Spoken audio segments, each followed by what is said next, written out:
안녕하세요. 글로벌 리스크 체계 조이준입니다. 오늘은 코인 얘기를 다시 한번 해보겠습니다. 전 세계가 지금 코인 때문에 난리잖아요. 최근에 이더리움은 한 달 사이 40% 폭등했다는 얘기도 있고요. 그리고 미국은 또 이 스테이블 코인 가지고 지금 새로운 국가 성장 동력, 사실 그걸로 이제 채권을 많이 사게 하도록 만들면서 새로운 국가의 어떤 재정적 성장 동력을 삼으려고 하고 있는데요. 그와 반대되는 전략을 쓰는 나라가 있습니다. 바로 중국인데요. 중국은 굉장히 이중적입니다. 중국 본토는 스테이블 코인부터 시작해서 굉장히 단속하면서 대신 홍콩은 스테이블 코인을 발행할 수 있는 중요한 새로운 규칙을 정해가지고 마음대로 발행해 줄 수 있도록 하는 굉장히 이원화된 구조를 갖고 가고 있거든요. 그러니까 본토는 죄고 홍콩의 숨통을 열어주면서 그걸 통해서 위안화의 스테이블 코인을 만들고 위안화 국제화에 나서는 겁니다. 중국이 국내의 스테이블 코인에 대해서요, 홍보도 홍보지만 연구조차 못하도록 이제 막고 있다는, 아예 안 되게 하겠다는 건데요. 이건 자신들의 어떤 위안화 패권을 중국 정부가 확실하게 쥐고 가겠다, 이런 건 어떤 민간인에게 넘기지 않겠다라는 의지를 보여준 걸로 보이는데요. 그 소식 한번 살펴보도록 하겠습니다. 중국 규제당국이 8일 그 스테이블 코인 관련된 홍보 연구 세미나를 전면 중단하는 지시를 내렸다고 블룸버그 통신이 보도했습니다. 이 조치는요, 스테이블 코인이 사기 및 투기 조장 수단으로 악용될 가능성과 금융 불안정성을 사전에 차단하려는 목적이라고 하는데요. 이거는 홍콩 등 일부 중국의 남부 도시가 스테이블 코인 규제의 틀을 마련하면서 디지털 자산 혁신을 허용하고 있는 모습과 거의 정반대는데요. 그 이유가 뭘까요? 저희도 사실 굉장히 궁금합니다만 하나하나 알아보도록 하겠습니다. 중국 금융규제당국은 주요 증권사, 연구기관, 싱크탱크예요. 스테이블 코인 관련 모든 홍보 활동과 공개 토론을 중단하라고 지시했다고 합니다. 그냥 말도 꺼내지 말라고 한 거예요. 그러면서 다수 기관이 관련 세미나를 취소하고 연구자료 발간을 중단했다고 합니다. 중국이니까 가능한 일이죠. 하지마 하면 한 번에 안 하는 거고요. 그로 인해서 중국에는 아예 스테이블 코인이 없는 것처럼 이렇게 행동하고 있다고 하는 겁니다. 당국은 스테이블 코인이요, 군중 심리에 의한 과열 투자와 사기 행위로 이어질 수 있다고 판단하고 있고 금융 안정성을 저해할 잠재적 위험을 경계하고 있다는데요. 그러니까 중국이 홍콩을 열어주면서 본토에서는 중국 사람들이 이 스테이블 코인에서 어마어마한 투기적 거래를 하고, 그리고 이게 자신들의 통화 주권을 위협하는 거에 대해서 걱정을 하고 있다는 거죠. 그런데요, 중국은 암호화폐 거래를 전반적으로 금지하고 있지만 거래소를 거치지 않은 장외 거래는 여전히 활발하다고 합니다. 블록체인 분석업체 체이널러시스에 따르면요, 2024년 1월에서 9월 중국 내 장외 거래 규모는 750억 달러, 약 104조 원에 달하고요. 베이징, 수저우, 저장성 등 일부 지방 당국은 암호화폐 및 스테이블 코인 관련 불법 활동에 대한 경고를 발령해서요, 위험성을 강조했다고 합니다. 특히 선전시는요, 스테이블 코인 투자 사기 사례를 공개 경고하면서 개인 투자자 보호의 필요성을 강조했다고 하는데요. 지금 미국은 보면 이런 스테이블 코인을요, 민간 투자사들이 만들고 국가가 아예 만들지 못하도록 하는 법안까지 나오고 있잖아요. 이거는 국가가 하는 게 아니라 민간이 해야 된다라는 게 미국의 입장인데, 중국은 그게 아닙니다. 이 스테이블 코인 공급량이요, 최대 3조 7천억 달러, 약 5,140조 원에 이를 정도로 2030년이 되면 그 정도로 커질 거라고 보지만 중국은 거기에 발을 담그지 않겠다는 겁니다. 이게 스테이블 코인이 결제 속도도 빠르고 새로운 국제 결제 수단으로 떠오를 수 있다고 하지만 중국은 이런 민간 발행 스테이블 코인보다는 국가 주도의 디지털 위안화를 선호하는 정책 기조를 유지하고 있다는 거죠. 이거는 국가가 통화 정책을 펴는 거에 대한 주도권을 놓지 않겠다라는 의지의 표현입니다. 그런데요, 똑같은 중국이지만 홍콩은 대조적인 행보를 보이고 있고요. 홍콩 당국은 이번 8월부터 스테이블 코인 발행사에 대한 규제의 틀을 마련하고 6개월 전환 기간과 발행 요건을 설정하였습니다. 현재 11개 거래소와 44개 기업이 암호화폐 자산 운영 허가를 받은 상태이고요. 이 중 일부는 중국 국유 자본의 지원을 받고 있다고 하니까요. 중국 본토에서는 못하지만 홍콩 가서는 할 수 있도록 중국이 열어놓은 겁니다. 그리고 스탠다드 차타드나 HSBC 같은 글로벌 금융기관들도 홍콩 달러 연동 스테이블 코인 개발에 또 나서고 있다고 하고요. 또 중국 본토를 벗어나서 위안화 기반 스테이블 코인을 발행하려는 시도도 이어지고 있다고 합니다. 예컨대요, 중국 블록체인 기업 컴플럭스는요, 역의 위안화 담보 스테이블 코인을 선보였고요. 카자흐스탄 금융당국은 홍콩 핀테크 기업 앵커X가 개발한 위안화 연동 스테이블 코인 발행을 승인했다고 합니다. 중국에서도 안 되는 위안화 연동 스테이블 코인이요, 카자흐스탄에서 일어나고 있는 거죠. 그러니까 이거는 주로 1대1로 하는 국가들에서 일어나고 있는데, 이런 1대1로 하는 국가들이 위안화로 결제할 때 위안화 스테이블 코인을 쓰면서 그 결제할 수 있도록 이렇게 만들어주고 있는 겁니다. 왜 중국이 이렇게 이원화를 했을까? 중국은 꽁꽁 틀어막으면서 홍콩은 열어주고 있을까를 보면요. 중국은 해외 결제 무역 네트워크에서 위안화 기반 디지털 자산을 확산시키면서요. 내수 시장에서는 그걸 줄이면서 리스크를 최소화하고 있는 것으로 보입니다.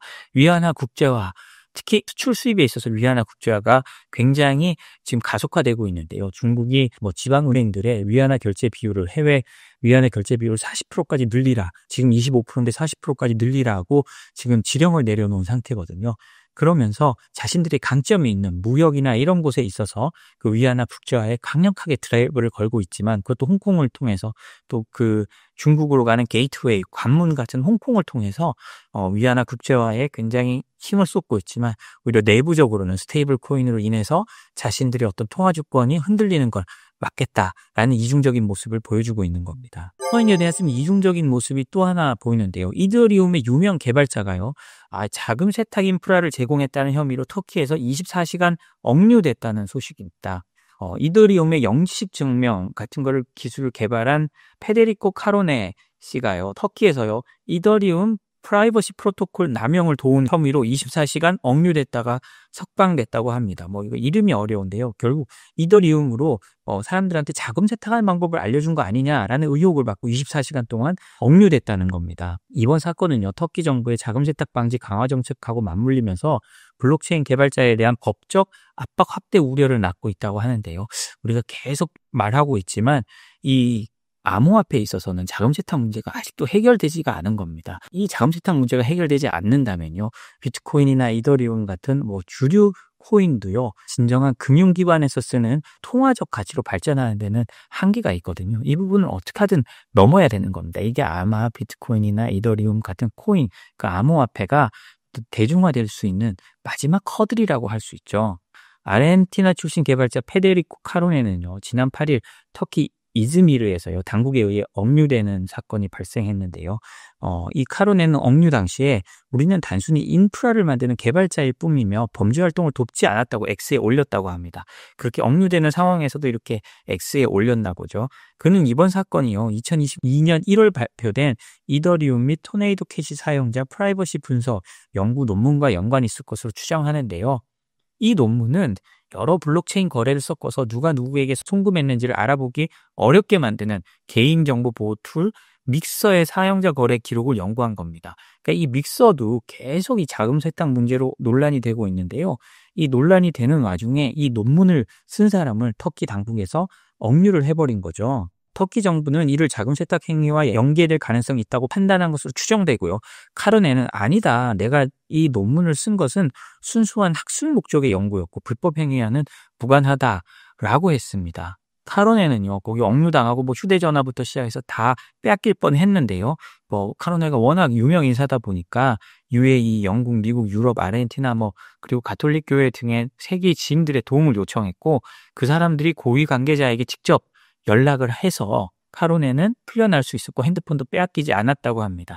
카로네는 현재 석방돼서 유럽으로 돌아갔지만 사건은 여전히 진행 중이라고 하고요. 그는 무슨 일이 있었는지 아직 전모를 알 수 없지만 최고 법률팀을 구성해 해결하겠다며 필요하다면 터키로 돌아가서 명예를 회복하겠다라고 했다고 합니다. 이번 사건은요.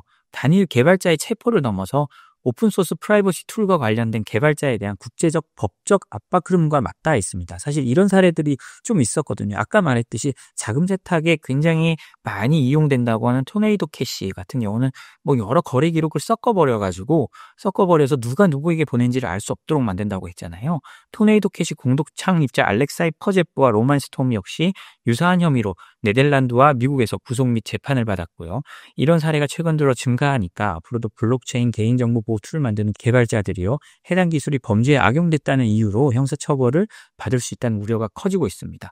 이 개인정보 보호 툴이라고 하지만 결국은 내가 누군지 드러나지 않게 만드는 거잖아요. 돈을 보냈는데 내가 누군지 드러나지 않게 만든다라고 하는 건 언제나 자금 세탁에 이용될 수 있다는 거잖아요. 그렇기 때문에 이게 말이 좋아서 정보보호 툴이고 개인 프라이버시를 지키는 거지 규제 당국이나 수사 당국에서 보기에는 자금 세탁을 도와주는 협조자일 가능성도 높은 겁니다. 또 이번 사태는 터키의 자금 세탁 방지 규제 강화 환경도 배경으로 작용한 것 같다고 하는데요. 터키는 2025년 2월부터 올 2월부터요. 1만 5천 리라 약 51만 원 이상의 모든 암호화폐 거래에 대해서 신원 확인을 의무화했다고 합니다. 그러니까 50만 원만 거래를 해도 신원 확인을 무조건 해야 되는데 이거를 막 섞을 수 있는 걸 개발한 개발자가 왔으니 터키에서 이때다 하고 잡아들였을 수도 있는 거죠. 이번 사건은요, 블록체인 프라이버시 기술 개발과 법칙 팽의 경계가 여전히 불명확하다는 걸 보여줍니다. 나의 프라이버시도 중요하고 내가 누구에게 돈을 보내는지 안 보내는지 드러나지 않을 것도 중요하지만 이걸 완전히 드러나지 않게 한다는 것은 어떤 자금 세탁이나 범죄를 돕는 것이기도 합니다. 그러니까 여기에 대한 적정선이 있어야 하는데 이게 아직 제대로 된 글로벌 규정이 만들어지지 않았다라는 걸 이걸 통해서도 볼 수 있고요. 언제든 이런 우려는 다시 살아날 수도 있고 개발자들에 대한 체포도 계속될 수 있다는 걸 알 수 있습니다. 마지막 소식입니다. 트럼프 2기 들어서요. 북한 인권에 대한 보고서가 나왔는데요. 분량도 상당히 축소되고 정치체제 비판도 삭제됐다고 합니다. 이건 아마 트럼프 대통령이 김정은과의 회담을 염두에 두고 있어서 그럴 텐데요. 트럼프 대통령의 머릿속에 있는 게 가장 크게 뭐다라고 최근에 존 볼튼 전 백악관 국가안보보좌관도 말을 했는데 바로 노벨상이란 겁니다. 그리고 트럼프를 그 노벨상의 위치에 가져다 줄 수 있는 가장 큰 가능성 중에 하나가 북한이거든요. 그렇기 때문에 이제 트럼프 2기 행정부는 북한에 대한 비판도 상당히 조심스럽게 하고 있는 것으로 보입니다. 이건 매년 나오는 건데요. 미 국무부가 트럼프 행정부 2기 출범 이후에 처음 발표한 2024년 국가별 인권 보고서에서요. 북한의 인권 상황이 여전히 심각하다고 지적을 했는데요. 그러면서 사형, 강제실종, 고문, 강제노동 등 심각한 인권 침해 사례를 나열했지만 전년보다 분량이 절반 이하로 줄었고요.